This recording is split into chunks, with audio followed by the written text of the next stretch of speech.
lutte contre les maladies comme le paludisme ou la méningite. À la date d'aujourd'hui, la pandémie a atteint plus de 3,6 millions de personnes dans le monde. Plus de 212 000 personnes en sont décédées, mais 906 900 personnes en sont guéries selon l'OMS. Les États-Unis sont le pays le plus touché et l'Europe le plus impacté. Depuis l'enregistrement des premiers cas le 9 mars 2020 du Covid-19 au Burkina Faso, les autorités sanitaires font des points épidémiologiques quotidiens pour informer les populations de l'évolution de la maladie à coronavirus. Au Burkina Faso, donc à la date du 29 avril 2020, nous avons au total 645 cas avec 43 décès. Des données disponibles grâce à la surveillance épidémiologique.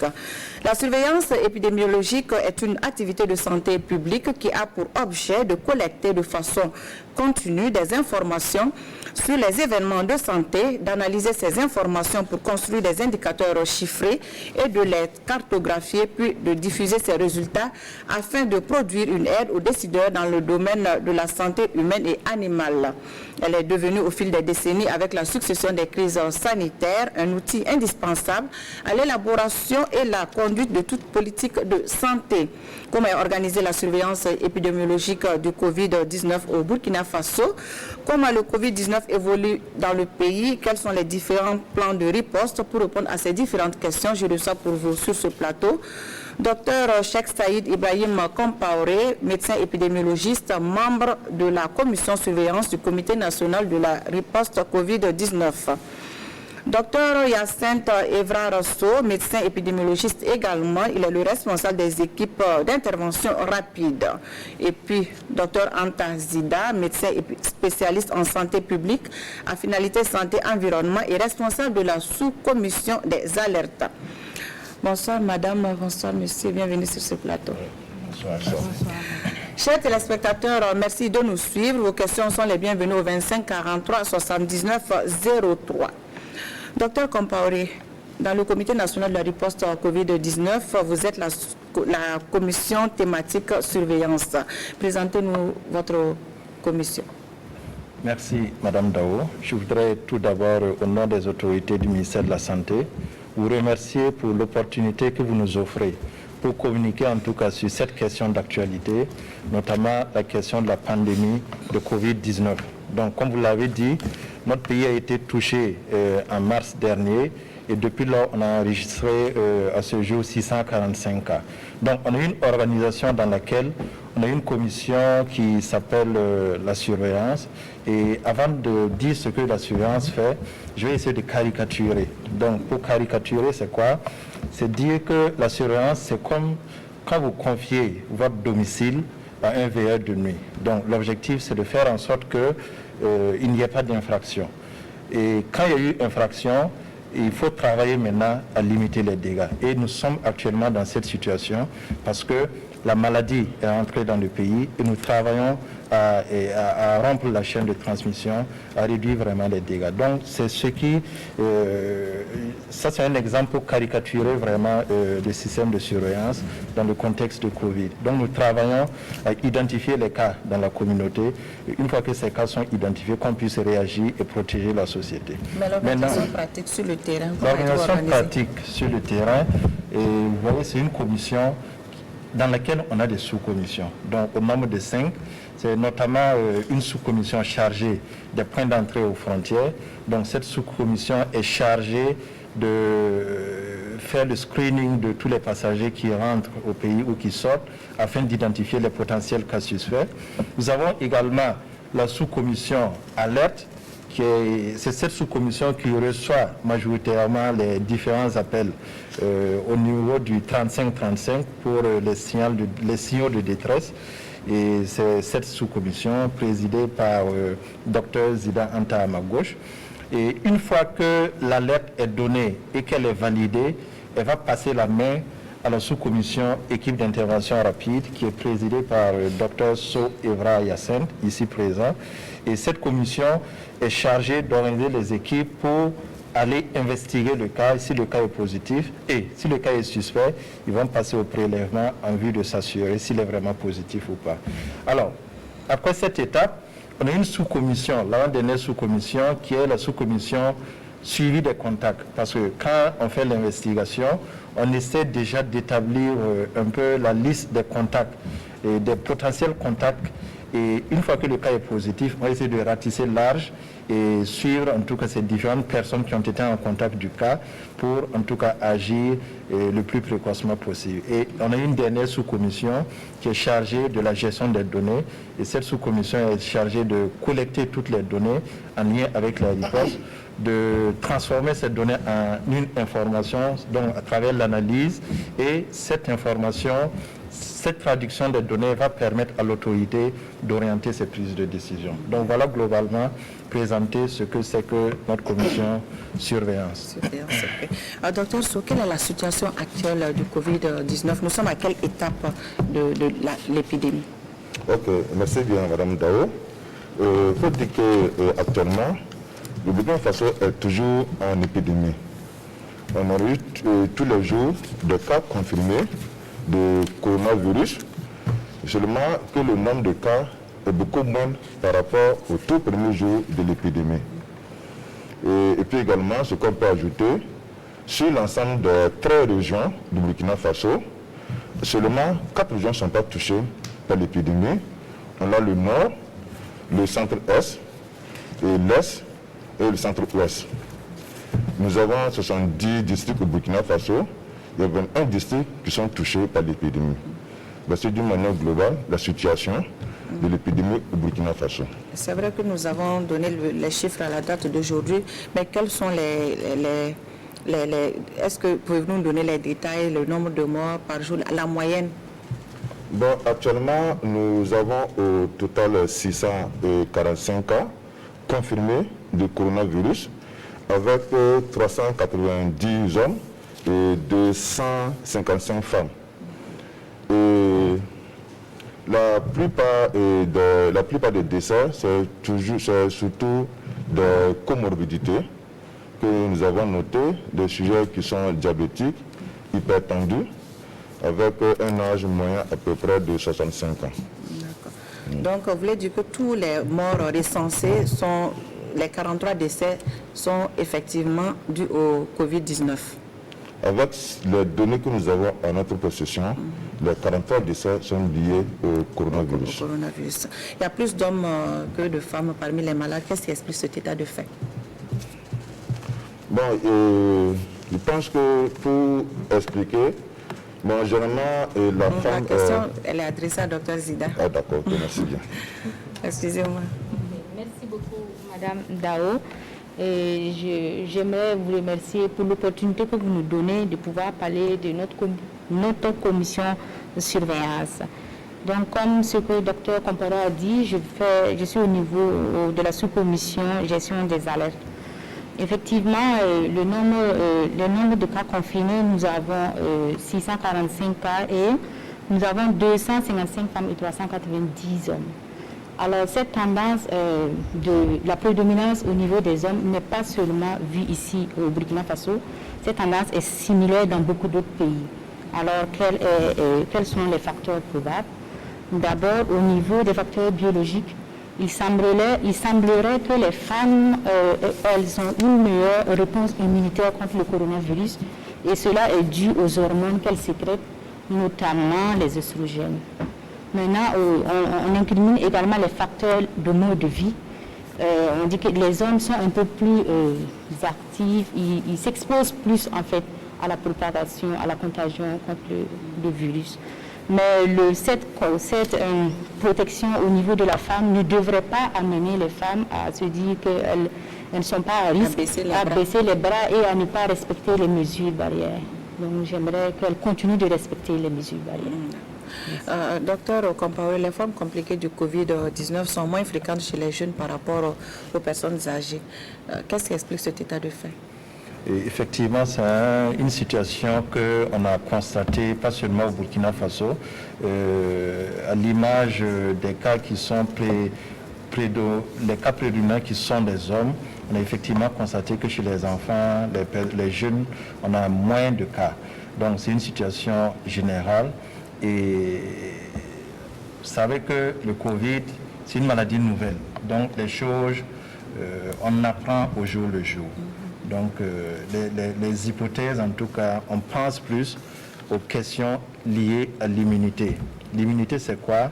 C'est les défenses naturelles dont dispose en tout cas l'organisme. Donc, plus on vieillit, plus notre système immunitaire également devient de plus en plus faible, ce qui nous expose davantage en tout cas aux cas les plus compliqués. Sinon, quand on est jeune et que le système immunitaire est assez robuste, facilement on peut faire même des formes asymptomatiques, d'où la nécessité pour ces jeunes-là également de pouvoir continuer à observer les mesures de prévention.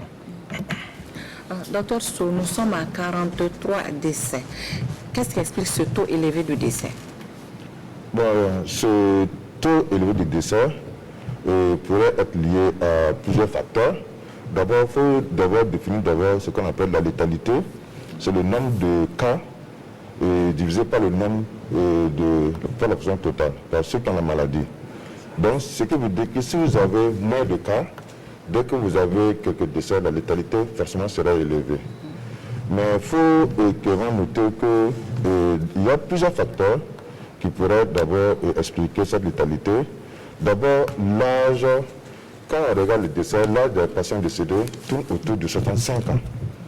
Donc l'âge, déjà, c'est déjà un facteur de risque. Il y a également la comorbidité. Les patients décédés, c'est beaucoup plus de terrain diabétique, hypertendu, ça qui est également un problème de rein. Donc ça, c'est également les deux facteurs.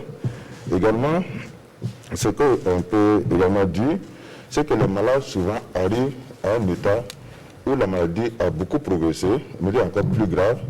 En ce moment, il faut également des moyens thérapeutiques complexes pour lutter contre la maladie. Raison pour laquelle nous invitons surtout la population à consulter le plus tôt possible. Là, nous avons beaucoup plus de chances de guérir.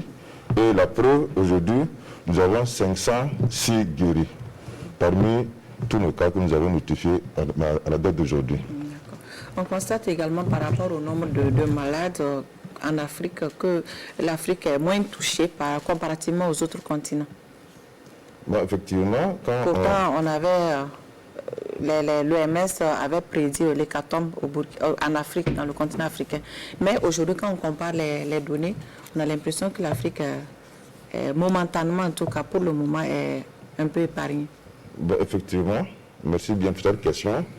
Quand nous regardons les données, quand on prend l'Europe, ils sont à plus de 1 million de cas, et de même que l'Amérique, ils sont à plus de 1 million, mais l'Afrique, nous sommes actuellement à peu près à 35 000 cas. Maintenant, le facteur qui pourrait expliquer ceci, il faut noter également qu'en Afrique, nous avons une faible densité de la population, à peu près à 43 habitants par kilomètre carré. Alors quand nous prenons actuellement l'Europe, ils sont à peu près à plus de 150 habitants par kilomètre carré. Également, il faut dire que notre population est encore plus jeune. Nous avons 60% de la population qui a moins de 25 ans. Alors que quand on regarde le coronavirus, ça intéresse beaucoup plus les personnes âgées. Maintenant, sûrement qu'il y a un des facteurs qui protège l'Afrique, mais pour le moment, comme c'est une maladie qui est nouvelle, je pense que des études encore plus approfondies pourraient expliquer pourquoi l'Afrique, on a moins de cas en Afrique, mais cela ne veut pas dire que le risque est toujours présent. La preuve qu'à la date d'aujourd'hui, nous avons 645 cas. Donc, c'est pour vous dire que nous sommes toujours à risque de coronavirus. Docteur Compaoré, est-ce qu'au Burkina Faso, le pic a-t-il été atteint ou pas encore? Nous jouons la carte de la prudence. C'est vrai que quand nous analysons les données qui sont rapportées jusque-là, nous avons enregistré le pic le 23 mars dernier. Donc c'est à cette date-là que nous avons enregistré le plus grand nombre de cas confirmés en un seul jour. Mais comme je l'ai dit, nous jouons la carte de la prudence parce que vous n'êtes pas sans savoir qu'il y a des modèles qui avaient prédit le pic fin avril. Donc c'est vrai, c'est des modèles avec des limites du fait des données qui ont été probablement utilisées. Mais nous jouons vraiment la carte de la prudence, inviter les populations à ne pas baisser les bras parce que depuis lors, on a une tendance globale à la baisse, mais ça ne veut pas dire que l'épidémie est en train de finir. Peut-être qu'il y a des cas dans la communauté et nous devons redoubler en tout cas d'efforts pour pouvoir traquer ces cas-là dans la communauté et pouvoir contribuer à rompre la chaîne de la transmission. Et puis il y a une mission chinoise qui a séjourné pendant 2 semaines. La mission a pris fin avant-hier au Burkina Faso pour partager leur expertise en matière de lutte contre le Covid-19. Quelles conclusions peut-on tirer de cette mission? Quel a été leur rapport? Ça a été une mission, je dirais, fructueuse parce que ça a été une occasion de donner et de recevoir. Vous savez, la Chine a été le premier pays à être touché et c'est dans ce pays que nous avons enregistré les premiers cas. Et quoi qu'on dise, ils ont été les pionniers. Donc, on peut dire que nous n'avons pas fait en tout cas un mauvais choix, mais en tout cas, ça a été une occasion de donner et de recevoir. Nous avons beaucoup appris de leur expérience et ils nous ont avoué également avoir appris des choses dans notre contexte.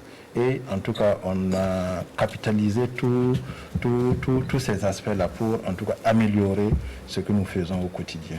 Voilà. Dès le début de l'épidémie au Burkina Faso, les autorités sanitaires ont mis en place des mesures pour contrer la maladie. Parmi ces mesures figurent la détection et le traitement des cas.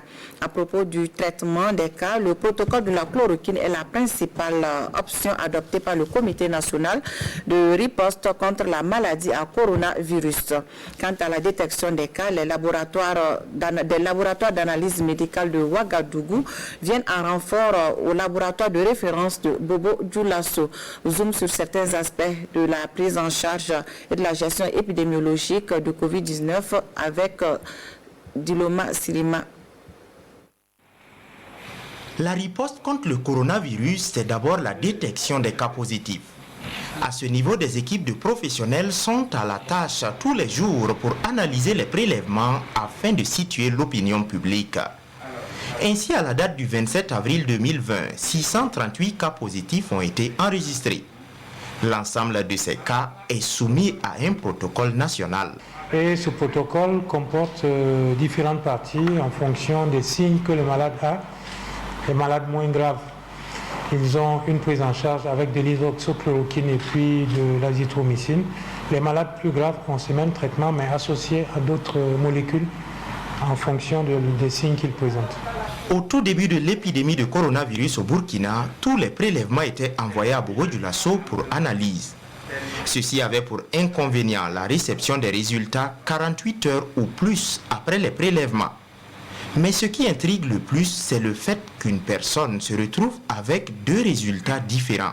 Vous pourrez rencontrer qu'un patient est testé négatif et quelques temps après il est testé positif. En littérature, vu la nature, les caractéristiques du virus, qui est un virus à RNA avec une présence cytoplasmique, il y a des caractéristiques quand même qui permettent la littérature montre la possibilité d'une réplication par la suite. Mais je vous dis, ce sont des aspects très techniques. Il ne convient pas que dans notre cadre là, nous puissions nous exprimer. La riposte contre la maladie à coronavirus, c'est aussi la gestion des sujets contacts. Il s'agit de ces personnes qui ont côtoyé des amis ou des proches qui ont été détectés positifs au coronavirus. Et pour gérer ces sujets contacts, les autorités sanitaires du Ganzourgou, par exemple, ont privilégié la formation de certains acteurs locaux. Nous voulons montrer à ces volontaires, par bien sûr l'appui de la Croix-Rouge, c'est comment pouvoir suivre ces cas, ces personnes, et bien sûr sur le plan clinique. Et aussi on sait que quand on te dit de rester à la maison pendant un certain nombre de temps, il y a des gens qui ne comprennent pas l'intérêt de rester à la maison pour ne pas contaminer d'autres personnes au cas où ils venaient à développer également la maladie. À côté de la gestion des cas positifs, il y a surtout la gestion des lieux susceptibles d'avoir été infectés. À ce niveau, des désinfections de certains lieux sont inscrits dans le processus de gestion des cas. Il faut ajouter aussi que pour éviter la propagation du virus, certaines villes comme Léo, qui n'ont pas encore enregistré de cas, ont posé des dispositifs de contrôle des usagers à l'entrée des villes. Et quand ils arrivent, ils lavent les mains, ils passent, nous on prend la température. Et quand la température atteint à 38 degrés, nous on passe à faire le TDR. Et quand on fait le TDR, si c'est négatif, et on passe à l'interrogatoire maintenant pour voir la personne est quittée où et il va où. Voilà. Et si son TDR est positif, alors on sait que peut-être ce ne sont pas lui. C'est ce que nous on fait. Et maintenant, on nous a donné des fiches. En ce moment, on remplit. Et on achemine ça aux nos responsables au district. Malgré ces mots, on se pose des questions sur l'efficacité de ces mesures. Surtout quand il y a des personnes qui passent entre les mailles du filet. Retour donc sur ce plateau avec nos invités. Docteur Zida, c'est vrai qu'on a moins de cas, les appels aussi au niveau du 35-35 se réduisent. Quelle explication donnez-vous à cela? Ok, merci beaucoup Madame Dao. C'est vrai que nous avons constaté au niveau de la cellule d'alerte que les appels ont diminué. Au début, on avait près de 53 000 appels et actuellement, nous avons 14 000, 13 000, 12 000. Aujourd'hui, on a eu près de 12 000 appels. Alors, cela pourrait s'expliquer par beaucoup de facteurs. Premièrement, au début de la maladie, le premier cas qui a été détecté le 9 mars, la population était un peu beaucoup plus paniquée. Ils voulaient avoir des informations. C'est une maladie qu'on entendait parler ailleurs, mais ici, on ne savait pas comment, on ne savait pas ce que c'est que la maladie. Donc, la population appelait beaucoup pour être rassurée. Donc, cela faisait qu'on avait beaucoup d'appels. Il y a ça. Il y a aussi le fait que nous avons, les collègues l'ont déjà dit, nous avons remarqué que depuis vers la fin du mois de mars, les cas ont commencé à diminuer, mais prudence. Maintenant, étant donné que les cas diminuent, cela peut expliquer aussi que les appels diminuent. Et il y a aussi le fait qu'actuellement, nous avons des salles de triage, notamment au niveau du CHU Tenango. Et là-bas, la population par peur d'être stigmatisée en fait. Parce que quand ils appellent et que nous validons l'alerte, les équipes mobiles y vont. Mais de temps à autre, il y a certaines, après la venue de l'équipe mobile, les gens sont un peu stigmatisés. Donc la population de peur pourrait aller au niveau de la salle de triage. Du fait, nous avons des contacts avec ceux qui sont au niveau de la salle de triage qui disent qu'ils ont beaucoup, ils font beaucoup de prélèvements, beaucoup d'investigations. Ça ne se passe pas seulement à Tiangando, ça se passe à Yalagado, ça se passe au CHU pédiatrie Charles de Gaulle, ça se passe également à Bougoudgou, au niveau de la ville de Ouagadougou. Donc je pense que cet ensemble de facteurs pourrait expliquer la baisse des appels. Merci beaucoup. Docteur So, les résultats au début de la pandémie étaient donnés aux patients par téléphone. Est-ce que cela est professionnel? Vous avez changé de méthode ou c'est toujours comme ça? Ok, merci bien Madame Dao. Il faut signaler qu'effectivement, au tout début, on avait vraiment beaucoup de cas confirmés de coronavirus. Donc, les résultats étaient donnés par téléphone. Mais actuellement, les choses ont changé. Lorsque nous avons le résultat, nous nous déplaçons dans la famille même du cas confirmé. Et généralement, il y a au moins 3 personnes où nous avons un psychologue, un médecin qui est un clinicien et un médecin également épidémiologiste. Où nous profitons pour sensibiliser la famille, sensibiliser le cas et puis leur montrer les différentes modalités de prise en charge. Donc maintenant, le donner des résultats, nous, on se déplace pour aller dans la famille du cas. Les craintes et les angoisses que nous nous affligeons à cause de la maladie à coronavirus contribuent à nous rendre malades. C'est la conviction de certains psychologues qui soutiennent qu'au plan général, la psychose occasionnée par le Covid-19 provoque des réactions psychosomatiques. Ces réactions sont dues au fait que l'organisme active ses défenses pour combattre un mal qui n'existe pas. Les défenses activées retournent ainsi contre l'organisme et cela serait à l'origine de certains types de maux que la population pourrait ressentir. On en sait davantage avec Ismaël Diloma Sirima. Depuis le début de la pandémie du coronavirus, les populations font face à des craintes de plusieurs natures. La peur de contracter un virus capable de nous faire trépasser est grande dans la tête de tous. Et selon ce psychologue, la communication faite autour du coronavirus a amplifié la psychose. Conséquence, les populations sont en proie aux réactions psychosomatiques. Qui est, si vous voulez, un processus de conversion des conflits liés à la panique de la pandémie qu'on appelle en médecine psychosomatique, des maladies psychosomatiques. Vous allez constater comme moi, on risque de constater une fatigue générale des populations qui était déjà affaiblie par le fait du terrorisme, qui, si vous voulez, est une conclusion normale psychique. Et si cela n'est pas pris en charge, les conséquences pourraient être plus dommageables. Et Dr Kaboré de soumettre au gouvernement sa solution. Dès l'apparition de la maladie, c'est de mettre des structures de prise en charge psychologique pour gérer ce que j'appelle la panique de foule, qui malheureusement peut conduire à ce qu'on appelle en médecine psychosomatique des DAS, source de conversion pathologique, pour que ces DAS ne deviennent pas biologiques. Sinon, si on ne le fait pas, vous allez constater après la pandémie, malheureusement, une grande affluence, une explosion des consultations et des maladies psychosomatiques dans les formations sanitaires. Toute chose qui va revenir très coûteux à l'État et aux citoyens. Mais on peut ne pas arriver à ce stade, selon Dr Kaboré, si les mesures idoines sont adoptées dès à présent. Docteur, quels sont les soutiens psychologiques qui sont prévus pour les patients et leurs familles? Ok, merci bien.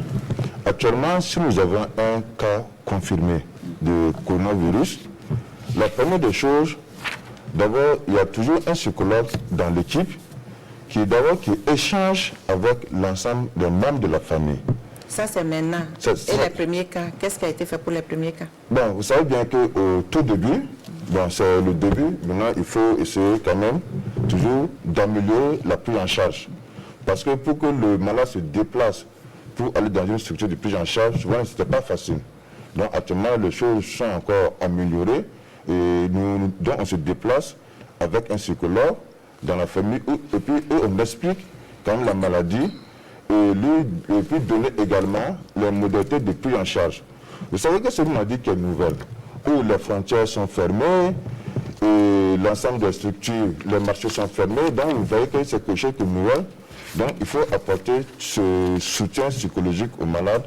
Donc actuellement tout ça c'est assuré depuis même l'annonce des résultats jusqu'à la prise en charge, une prise en charge actuellement qui est intégrée, qui est médicale et également psychologique.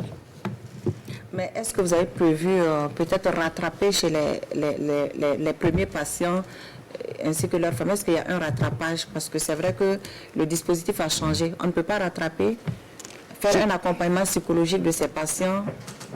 Oui, même si ces patients sont guéris, est-ce qu'il y en a qui n'ont pas, il n'y en a pas parmi eux qui ont besoin d'un accompagnement psychologique? Oui, le soutien psychologique se poursuit même après guérison. Parce qu'il peut y avoir des patients guéris où actuellement il y a toujours quand même cette psychose qui est toujours là et la stigmatisation. Donc, ce qui est prévu également, même les patients guéris, nous allons faire également des déplacements pour échanger également avec ces personnes, pour les rassurer qu'ils sont guéris, qu'il n'y a plus de problème. Donc, c'est un travail qui doit être continu. Même les patients guéris, nous allons également sortir pour aller leur rendre visite. Docteur Zida, à la suite d'un coup de fil reçu sur le 3535, quelle organisation est mise en place pour gérer ce coup de fil au niveau de la cellule d'alerte? Ok, merci beaucoup Madame Dao. Donc au niveau de la cellule d'alerte, nous avons 3 entités. Nous avons 4 salles qui comportent 47 postes et ces 47 postes sont animés par des volontaires. Maintenant, nous avons une cellule aussi de régulation médicale. Et cette cellule est composée par des médecins généralistes et des étudiants en 8e année. Nous avons aussi une cellule de gestion des données et des plaintes. Nous faisons un suivi et la gestion des plaintes. Alors, lorsque l'appel vient au niveau du 3535, la cellule d'appel, le volontaire, il décroche l'appel et il a un certain nombre d'informations qu'il prend. Maintenant, si la personne a appelé pour des informations, nous les avons briefés, donc ils savent ce qu'ils doivent dire. Ils donnent aussi les mesures barrières. Mais si la personne dit qu'il a une fièvre ou une toux, ou s'il a été en contact avec un cas confirmé ou un cas suspect, le volontaire dit que c'est une alerte, il donne ça au superviseur, parce que chaque salle, il y a un superviseur.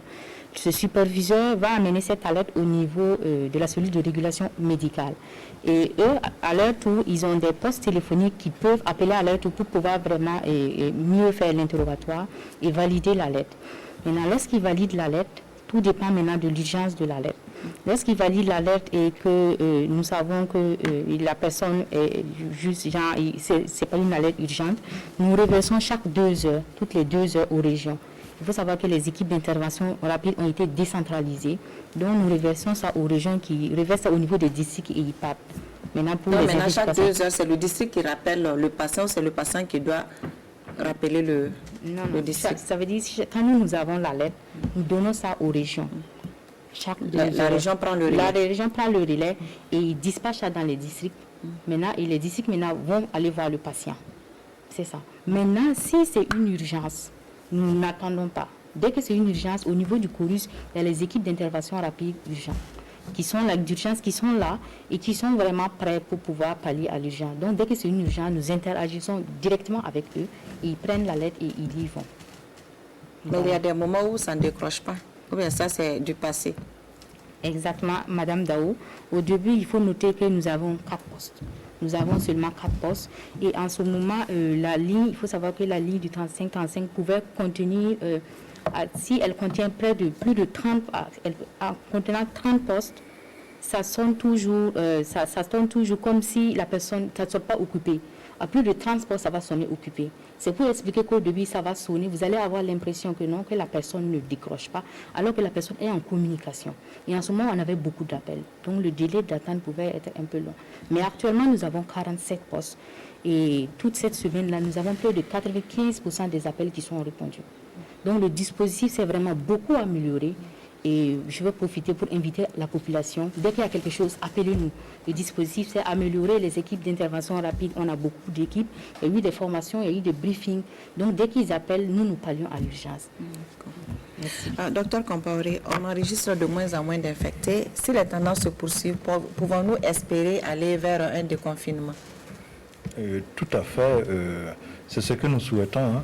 Donc, si vraiment cette tendance se maintient, on va probablement aller vers un déconfinement progressif et tout en poursuivant les mesures de barrière, les mesures, des questions d'hygiène des mains, les mesures de distanciation sociale. Parce que ce que nous craignons dans ce déconfinement-là, c'est qu'on puisse avoir une deuxième vague, un rebond. Donc là également, il faut faire attention et redoubler de vigilance tout en poursuivant, en tout cas, appliquer les mesures qui ont été recommandées. Docteur Sow, on a ouvert le marché central de Ouagadougou, Roroko. Est-ce que vous avez mis un dispositif de surveillance en place pour éviter ce que docteur Compaoré vient de dire, un regain de l'épidémie? Ok, merci bien, Madame Dao. Effectivement, le marché Roroko est ouvert. Et donc, nous devons prendre toutes les dispositions pour assurer une surveillance de la maladie. Et actuellement, le dossier qui est mis en place, au niveau de chaque porte d'entrée, nous avons du personnel qui est chargé pour prendre la température de toute personne qui rentre dans le marché, dans l'ensemble des portes. Et lorsque vous avez une température qui est élevé, autour de 38, ou vous avez un signe respiratoire, automatiquement, on fait appel à une équipe médicale qui vient, qui vous examine, et dès que vous êtes un cas suspect, on appelle à ce moment l'équipe d'investigation rapide qui vient faire l'investigation et faire également le prélèvement. Donc, des décisions, ce dispositif existe actuellement au niveau du grand marché de Roroko. Docteur Compaoré, à la suite de Roroko, il y a eu la réouverture hier de 27 marchés hier, des bars, restaurants dans certaines villes du Burkina. Est-ce que vous avez la capacité de mettre un dispositif de surveillance dans toutes ces villes et dans tous ces marchés hier? Comment vous allez faire ce suivi? Je reconnais avec vous que ça sera difficile de jouer aux gendarmes devant chaque débit de boissons devant les domiciles ou devant les marchés. Donc, c'est l'occasion pour nous d'appeler vraiment les populations. Voilà, si on veut vraiment arriver à rompre la chaîne, il faut que nous soyons disciplinés. Donc, être discipliné, c'est pouvoir respecter les mesures qui ont été recommandées. Donc, ce que nous envisageons, c'est de vraiment renforcer la surveillance, également renforcer la sensibilisation, ce qui me donne l'occasion, en tout cas sur ce plateau, de revenir sur un point. Vous savez que quand on prend la température, il y en a qui pensent que c'est le test qu'on a fait comme ça. Donc, si on dit que la température est bonne, ils peuvent rentrer au marché. Donc, tout ce qu'ils portaient comme masque et autres, les mesures qu'ils avaient entreprises déjà, ils baissent les bras. Parce que pour eux, on a fait le test et qu'ils sont, sont pas malades. Donc, on voudrait vraiment les sensibiliser. Le test ne se fait pas comme ça. C'est juste la température qui est prise et inviter les acteurs, les populations à renforcer les questions d'hygiène, de distanciation, ainsi de suite. Voilà. Découvrons à présent les questions des téléspectateurs avec Viviane Tiendrebego.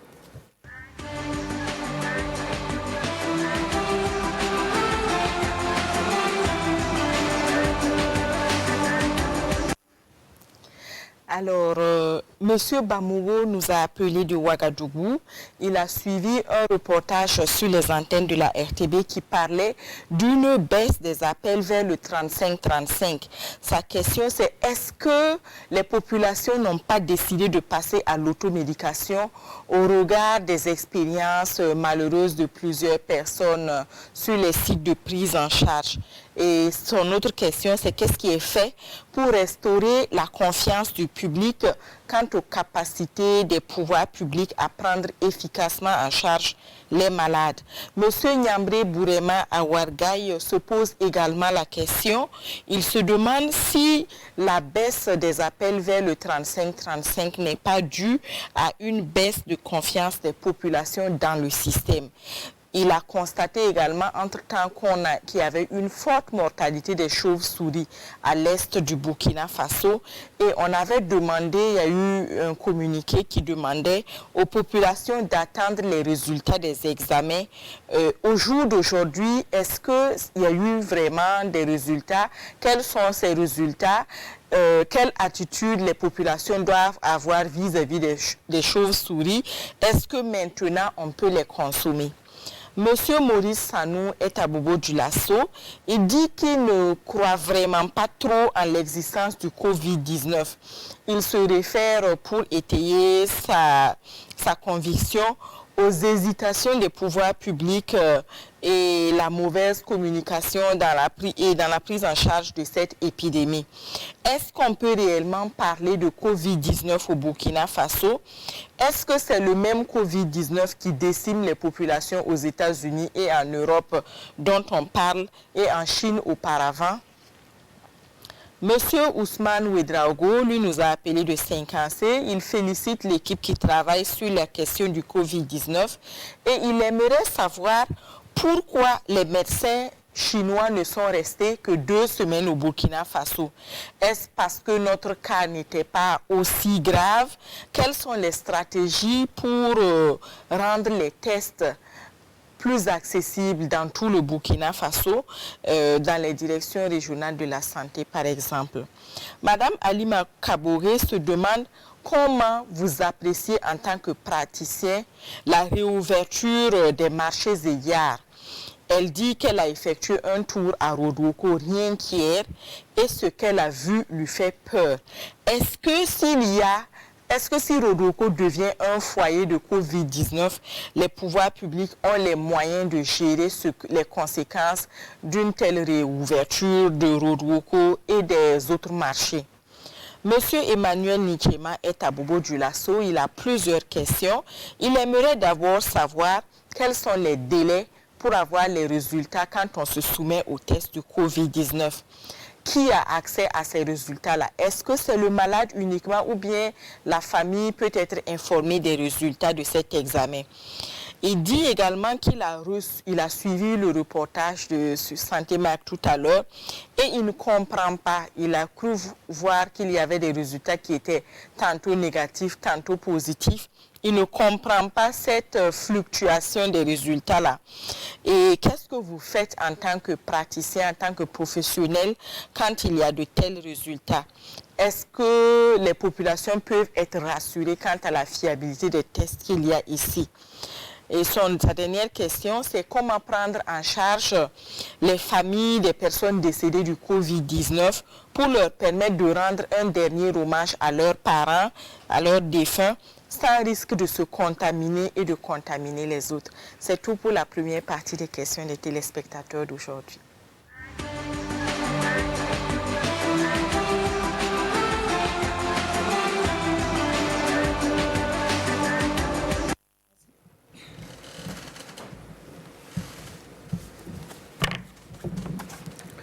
Donc, la question de M. Bamogo, il a suivi un reportage qui parlait d'une baisse des appels vers le 35-35. La question avait déjà été posée. Mais est-ce que ce n'est pas un manque de confiance, la mauvaise gestion des premiers cas, la prise en charge des premiers cas n'a pas été efficace. Donc, les gens sont peur et préfèrent l'automédication. Docteur So. Ok, merci bien. Effectivement, nous avons remarqué une baisse des appels de 35-35. Bon, il faut reconnaître que l'automédication, ce n'est pas vraiment le choix idéal pour la prise en charge des cas de coronavirus, parce que la prise des médicaments quand même doit répondre quand même à une certaine logique. Et si les médicaments sont mal pris, il y a forcément des effets secondaires. Et l'effet secondaire qu'il faut vraiment redouter, c'est l'insuffisance rénale. Donc nous évitons vraiment la population, et dès qu'ils sentent qu'ils sont malades, de tout faire pour venir visiter nos différentes structures. Parce que les conditions de prise en charge ont été améliorées. Les conditions ont été améliorées et nous avons également plusieurs structures au nombre de 3 où quand même on peut prendre en charge les cas de coronavirus. Qu'est-ce qu'on avait effectivement fait diffuser sur nos antennes que les chauves-souris, on avait constaté beaucoup de décès des chauves-souris, docteur Compaoré. Est-ce que maintenant on attendait des résultats? Donc, est-ce que ces résultats sont disponibles? Est-ce que les populations peuvent aujourd'hui consommer la chauve-souris sans craindre pour leur santé? Merci, madame. Sur ce sujet, c'est de dire que c'est une question qui est concomitamment gérée avec le ministère de l'élevage. Et je rappelle que c'était dans la région de l'Est, plus précisément dans le district sanitaire de Pama. Donc, bien avant cette situation, il était même déconseillé avec l'avènement du Covid là, il était déconseillé de consommer les animaux, en tout cas tout ce qu'il y a comme bêtes sauvages. Donc cette mesure continue, elle est toujours recommandée. Donc à ce niveau, on peut en tout cas conseiller aux populations de continuer à ne pas consommer les chauves-souris en attendant qu'on puisse être situé sur la cause probable en tout cas de ces morts de chauves-souris. Docteur Zida, est-ce que le Covid-19 qui est là, c'est la même maladie que celle qui décime l'Europe, les États-Unis et la Chine? Est-ce que c'est la même maladie? Merci beaucoup, Madame Dao. Effectivement, c'est la même maladie. J'aimerais ajouter aussi qu'il faut croire à l'existence de cette maladie. Elle est vraiment très sérieuse. J'aimerais aussi dire que ça ne peut pas être un complot mondial.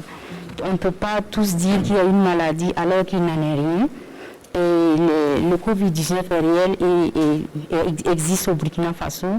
J'aimerais appeler la personne vraiment à respecter les mesures barrières et à prendre ce que nous faisons au sérieux. Ça a un impact économique et on ne peut pas, c'est difficile pour que tout le monde entier se mette à mentir sur quelque chose. Merci. Docteur Compaoré, pourquoi les médecins chinois sont restés 2 semaines seulement au pays? Est-ce parce que notre cas n'est pas si grave que ça, ou alors quelles sont les stratégies pour rendre les tests accessibles? Ça, c'est une autre question. Donc, pourquoi les Chinois ne sont pas restés plus longtemps? D'accord, merci.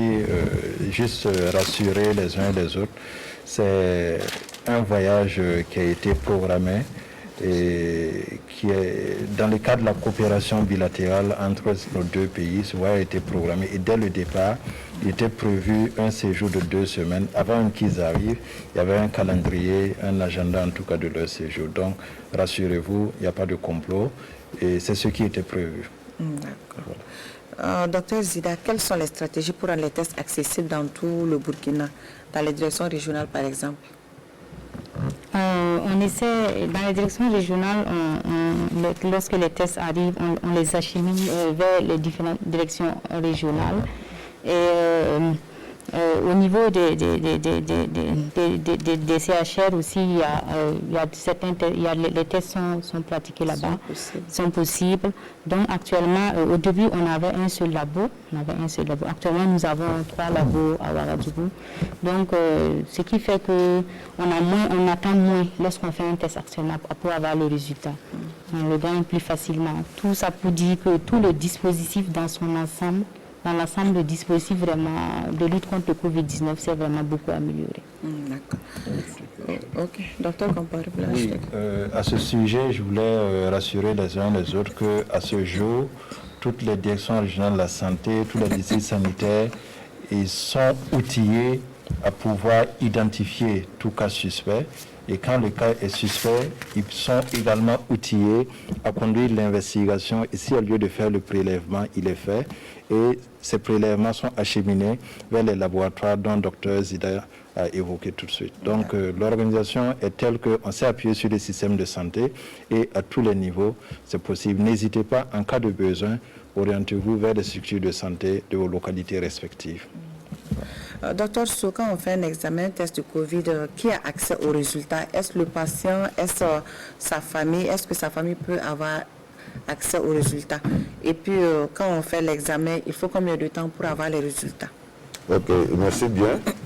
Et quand nous partons pour l'investigation, nous profitons remplir une fiche de notification où nous avons le contact téléphonique du cas suspect. Donc, dès que nous avons le résultat, c'est au malade d'abord qu'on lui communique son résultat. Puisque maintenant, on se déplace pour aller chez lui, pour lui communiquer le résultat. Maintenant, avant, vous appelez, mais maintenant, vous vous déplacez. Maintenant, on se déplace pour aller dans la famille du malade. Et c'est d'abord au malade, d'abord on s'entretient avec le malade, et également on profite, s'il le permet, échanger avec les membres de la famille, voilà, pour qu'ils puissent comprendre d'abord la maladie et également aider le malade à ce que nous puissions faire le transfert dans une structure de prise en charge.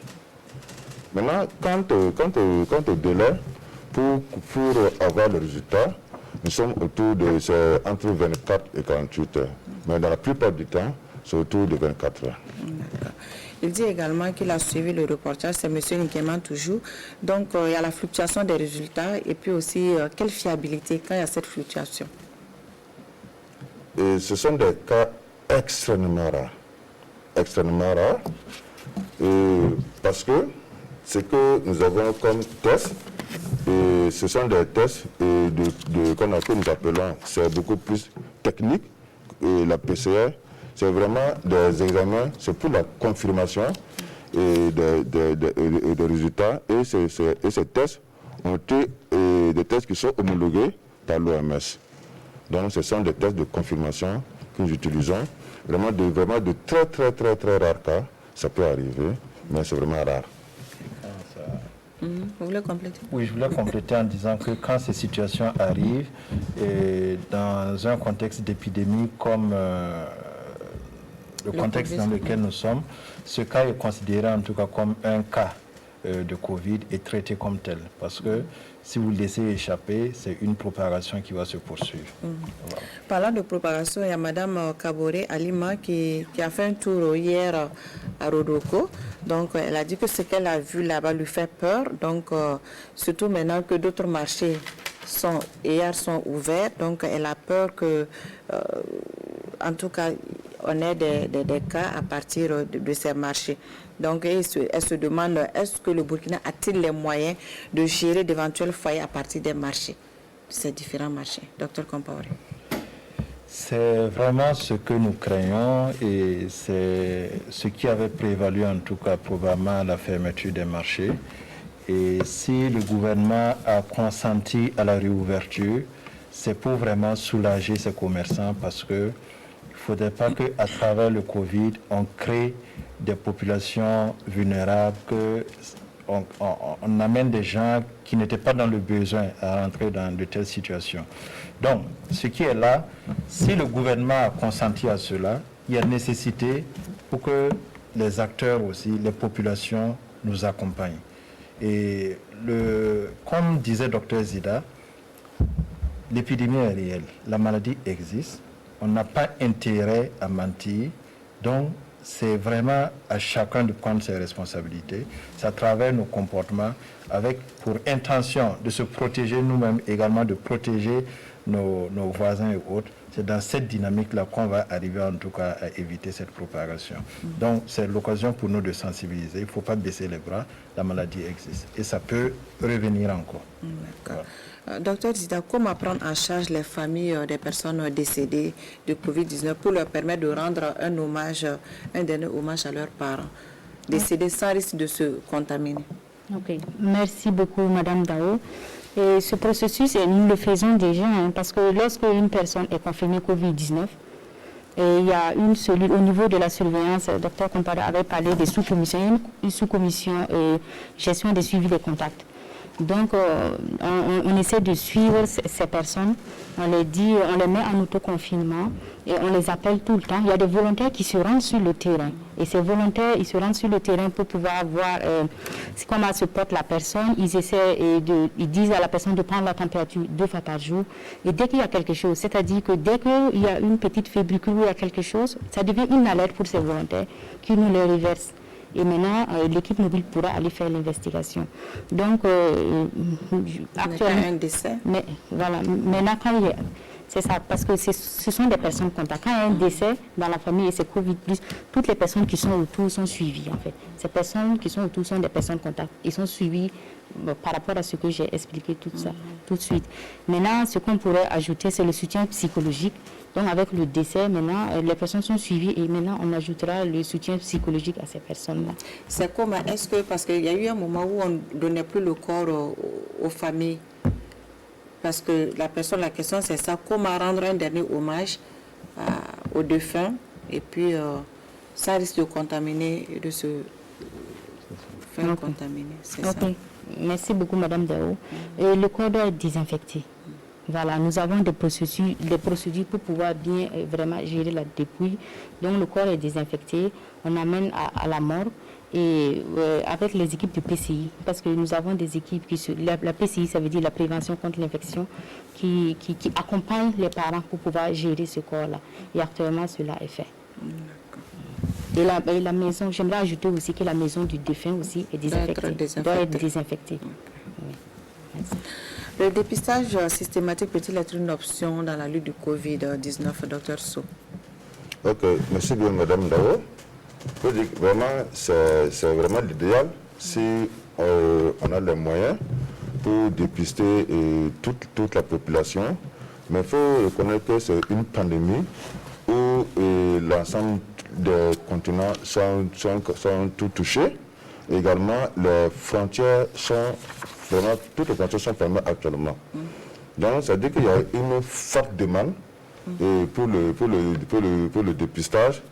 Et le nombre de tests est très peu. Même, ça veut dire que même si vous avez votre argent, vous ne pouvez pas payer les tests dont vous voulez. Ce n'est pas disponible. Voilà, ce n'est pas disponible. En quantité suffisante. En quantité suffisante. Donc, nous mettons l'accent sur les patients et ceux qui ont vraiment des signes Et également, ce que nous avons mis actuellement en place, c'est le dépistage des personnes qui ont été en contact avec des cas confirmés de coronavirus.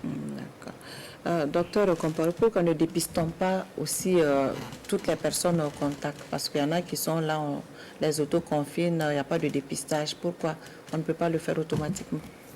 Merci Madame Dao. Sur cette question, c'est dire que en fait les stratégies diffèrent d'un pays à l'autre et en fonction également de la situation. Et en analysant nos données, nous constatons ces derniers temps que plus de 60% des contacts, non pas 60% des contacts, mais plutôt parmi les cas confirmés, il y a près de 60% des cas qui ont été en contact avec des personnes confirmées. Donc nous sommes effectivement en train d'aller vers le dépistage des personnes contacts de façon systématique et je crois que les jours à venir, des voies plus autorisées pourront en tout cas décrire de façon plus détaillée ce processus. Est-ce que vous pouvez nous rappeler les premières difficultés, toujours avec le docteur Compaoré, auxquelles vous avez été confrontés dans la prise, dans la lutte contre la maladie à coronavirus? Première difficulté. Donc, je disais au niveau de votre commission, bien sûr. Oui, c'est une maladie nouvelle que le monde découvre et vous l'avez même constaté que même les pays les plus développés ont payé quand même un lourd tribut et dans notre pays également. Donc, dès que les premiers cas ont été signalés dans les autres pays, il y a un certain nombre de mesures qui ont été prises. Donc, le pays, je ne dirais pas que le pays était prêt, mais on était aux aguets. Le pays était aux aguets. Donc, la principale difficulté, c'était une nouvelle maladie. Et au jour le jour, les choses évoluaient. Même jusqu'à présent, la vérité d'aujourd'hui n'est pas forcément la vérité de demain. Donc, les choses évoluent au jour le jour. Le monde de la recherche est là-dessus. Donc, ça, c'était vraiment une grosse difficulté. Et l'autre difficulté majeure également, c'était, comme le docteur Sow le disait, le fait qu'il n'y avait pas suffisamment d'intrants sur la place du marché. Donc, c'est une situation qui a entraîné une fermeture des frontières. Les pays se sont recroquevillés sur eux-mêmes. Les stocks qu'ils avaient, ils ont préféré en tout cas les prédisposer pour leur pays, ce qui fait que tu pouvais avoir ton argent, tu avais besoin de tel ou tel intrant, mais il était difficile en tout cas de s'en procurer. Donc c'était vraiment des situations assez difficiles qui ont quand même impacté négativement sur le début en tout cas de la riposte sur le Covid. Docteur, combien parmi les personnes médicales ont été infectées du Covid-19 jusqu'à la date d'aujourd'hui, du début de l'épidémie à aujourd'hui? Merci bien. À la date d'aujourd'hui, nous avons 66 personnels de santé qui ont eu le coronavirus. Donc, cela veut dire que tout le monde est à risque de faire le coronavirus. Mais malgré tout ça, les gens sont vraiment engagés pour la riposte. Y a-t-il eu des décès parmi les personnels? Non, non. D'accord. Bon, les jeunes aussi, ils ont plus de chance, c'est des potentiels porteurs sains du virus. Quel comportement devraient-ils adopter au quotidien, Dr Zida? Merci beaucoup, Madame Dao. Effectivement, les jeunes, ils font des formes peu sévères ou des formes asymptomatiques du Covid-19. Et au Burkina Faso, on voit que les chiffres nous montrent que moins de 2% des jeunes, 2% des moins de 20 ans ont été des cas confirmés. Donc ça montre jusqu'où c'est pas beaucoup, mais ici le jeune il a une hypertension artérielle ou il a un diabète, il peut faire des formes sévères. Je voulais expliquer ça d'abord pour faire comprendre aux jeunes que quand il est porteur asymptomatique, il est un vecteur de la maladie en fait. Donc il doit vraiment être responsable et puis respecter les mesures de barrière. Les jeunes ne doivent pas se dire que voilà, moi je peux faire des formes asymptomatiques et ne pas respecter ce que nous disons. Parce que là, il peut infecter d'autres personnes, il peut infecter sa famille, il peut infecter son entourage. Maintenant, il faut, ce que j'aimerais donner, je profite de votre antenne pour dire aux jeunes d'éviter, voilà, d'éviter vraiment les rassemblements, de faire les rassemblements si c'est nécessaire, d'éviter vraiment les rassemblements. Et s'il y a des regroupements, de vraiment respecter les mesures barrières que nous disons. Et dans peu de temps, il y aura la réouverture des écoles. J'aimerais à cet effet les appeler vraiment à respecter scrupuleusement les mesures barrières pour pouvoir se protéger et protéger les familles. Merci beaucoup. Le dernier lot de questions des téléspectateurs, c'est toujours avec Viviane Tendrebeu.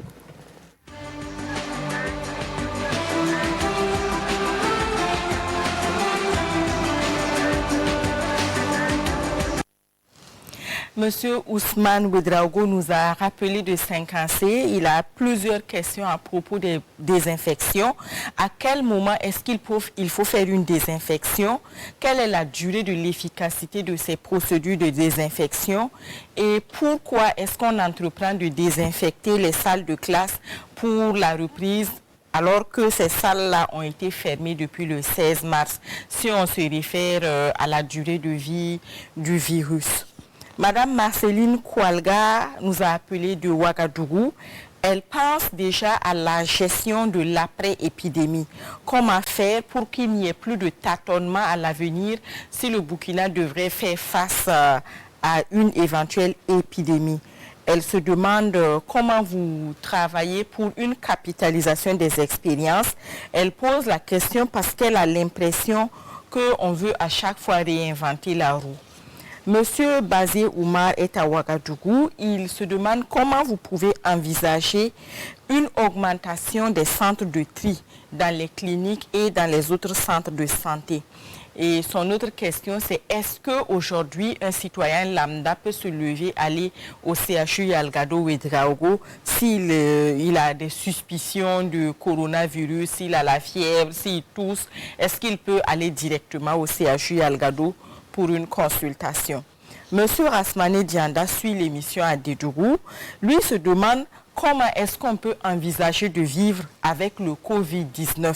Il pose la question parce qu'il constate que le monde entier est paralysé et toutes les activités sont presque au point mort. Donc, comment faire pour continuer à travailler, à mener ces activités avec le Covid-19, comme on le fait par exemple pour le paludisme au Burkina Faso où le palu est endémique.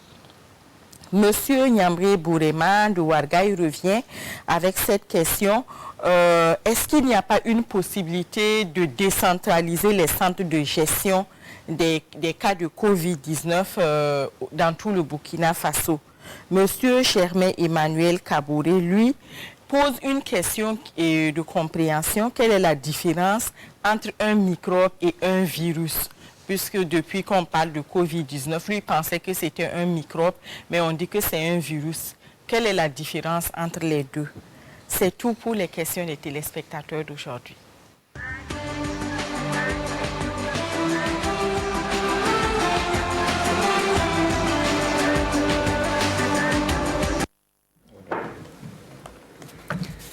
Donc, Monsieur Ouedraogo, qui est en 5C, à quel moment on doit faire procéder à la désinfection? Surtout que les classes d'école sont fermées depuis le 16 mars. Et puis, quel délai faut-il respecter? Docteur So. Ok, merci bien. Pour la désinfection, il faut noter que dès que nous partons pour l'investigation, le premier jour déjà, nous faisons déjà la désinfection au niveau de la concession. Et maintenant, avec l'ouverture des classes. Est-ce que c'est opportun des classes qui sont fermées depuis le 16 mars? Est-ce qu'il est opportun d'aller les désinfecter? Bon, là, je pense que c'est pas... La durée de vie du virus, c'est combien de temps? Bon, est-ce que ces virus pourront rester vivants jusqu'à... Donc, je pense que ce n'est pas opportun. D'accord. Madame Marceline Koualga, elle pense à la gestion de la pré-épidémie. Docteur Compaoré. Pour qu'il n'y ait pas de tâtonnement dans la gestion des épidémies, se demande est-ce que s'il y a une capitalisation des expériences, on a toujours l'impression qu'on veut inventer la roue, réinventer la roue. quand une équipe vient, au lieu de s'inspirer des expériences précédentes, elle veut probablement apporter sa touche, mais en laissant tomber les autres acquis. Réinventer la roue, est-ce que c'est ça ou alors... Je peux vous rassurer que l'objectif qui anime tout un chacun, c'est d'apporter quelque chose, d'apporter sa contribution à un moment donné selon le niveau auquel on se trouve. Donc à ce niveau, c'est de vous rassurer que même ces réorganisations, ce n'est pas forcément pour nuire, mais c'est pour perfectionner, c'est pour améliorer ce qui existe. Donc je peux vous rassurer que toute situation est, comment je vais dire, il faudrait qu'on puisse tirer des leçons. Et nous sommes dans cette dynamique. Et vraiment, je pense qu'après cette crise-là, nous aurons appris beaucoup. Et même que déjà dans le processus de la riposte, il y a des choses que nous améliorons au jour le jour. Donc c'est dans le cadre de cette capitalisation-là que les choses s'améliorent. Monsieur Yambré, qui est à Ouarglaye, lui demande pourquoi ne pas mettre des centres de gestion des cas de Covid dans tous les centres de santé. Docteur Zida. Merci beaucoup, Madame Daou. Il faut savoir que dans notre stratégie, nous avons décentralisé vraiment la prise en charge des cas de Covid-19. Comme je l'ai dit, lorsqu'il y a une alerte, on envoie l'alerte dans les régions. En fait, les équipes des régions sont vraiment outillées à faire les investigations, et à faire des prélèvements. Lorsqu'il y a un cas aussi dans les régions, les différentes régions, nous envoyons ce cas au niveau au directeur régional de la santé. Et à leur niveau aussi, les districts, il y a les équipes d'intervention rapide au niveau des districts qui font l'investigation, qui font le prélèvement. Le prélèvement est acheminé dans les différents labos pour qu'on puisse avoir le résultat du test. Donc c'est pour dire que cette gestion est vraiment décentralisée. La gestion n'est pas seulement à Ouagadougou. Nous avons à décentraliser. Même le suivi des contacts est décentralisé. Nous avons la sous-commission point d'entrée aussi qui se trouve à chaque niveau. Donc à ce niveau, j'aimerais lui dire de ne pas s'inquiéter pour ça. Voilà. Monsieur Kaboré, de Gaulle-Lasso, Monsieur So, Dr So, Monsieur Kaboré demande la différence entre un virus et un microbe. Bon, il faut dire que d'abord que le virus, c'est toujours un microbe. Bon, il y a juste le virus, c'est une grande famille en fait, le microbe. Et dedans, il y a les bactéries, il y a les virus. Donc, je pense que c'est une grande famille, le microbe. Est-ce qu'on peut vivre avec la personne, ça c'est M. Yanda qui a constaté que tout le monde entier est paralysé à cause du Covid-19. Est-ce que lui voit, est-ce que c'est possible de mener ses activités en étant malade de Covid comme on peut le faire avec le palud? Est-ce que ça c'est envisageable? Ce n'est pas envisageable actuellement. Si vous avez le Covid, ce qui est conseillé, c'est l'isolement du patient. Et au plus tard, quand on isole le patient, essentiellement c'est pour deux objectifs. D'abord, traiter le patient pour que ça guérisse. Et deuxièmement, rompre la chaîne de transmission. Donc, quand on a le coronavirus, je pense que c'est vraiment l'hospitalisation que nous préconisons. Mais on ne peut pas avoir le Covid et puis continuer à se déplacer. Si nous continuons ainsi, comme si de rien n'était, ce ne serait pas possible. Parce que si on continue ici, on va toujours continuer à transmettre le virus à d'autres personnes qui sont saines. D'accord. Docteur Comparé, comment pouvez-vous envisager augmenter des centres de tri dans les cliniques et dans d'autres centres de santé? À ce niveau, il n'y a pas de problème parce que depuis le début de la crise, nous travaillons avec la fêtière des structures sanitaires privées et à ce jour, il y a des cliniques qui ont exprimé le besoin et qui ont été accompagnées, qui sont à mesure aujourd'hui de conduire le processus jusqu'au bout. Donc, il n'y a pas de problème à ce niveau. Et nous travaillons main dans la main et les choses évoluent bien. D'accord. Docteur So, est-ce que quelqu'un peut se lever comme ça, aller se faire dépister ou consulter du Covid au CHU Algado Ouédraogo? Actuellement, au niveau du CHU Algado Ouédraogo, au niveau du CHU Chad-Dogo et du CHU Bogodogo, actuellement, si on a une personne... cliniques, est-ce qu'on peut se lever de façon volontaire et aller, ou alors il faut passer par le 35-35 qui vient vous chercher pour vous faire hospitaliser? Cela, je dis, actuellement, c'est faisable, vous pouvez vous lever, aller au niveau de Dialagado, tous les enfants jusqu'à 14 ans, aller au niveau de Charles de Gaulle et également au niveau de Bogodogo pour vraiment le dépistage si vous pensez que vous êtes malade. Oui, c'est possible actuellement. Ok, c'était la dernière question des téléspectateurs. Pour terminer, docteur Compaoré, quels sont les messages que vous avez à l'endroit des populations? Comme c'est le mot de fin, je voulais réitérer nos remerciements pour cette plage qui nous a été offerte pour donner l'information juste et également donner des messages de sensibilisation aux populations. Donc, à cette occasion, nous voulons appeler les populations et les rassurer. En fait, la maladie est réelle, elle existe. Donc, il n'y a pas lieu vraiment de se dire qu'elle n'existe pas et baisser les bras.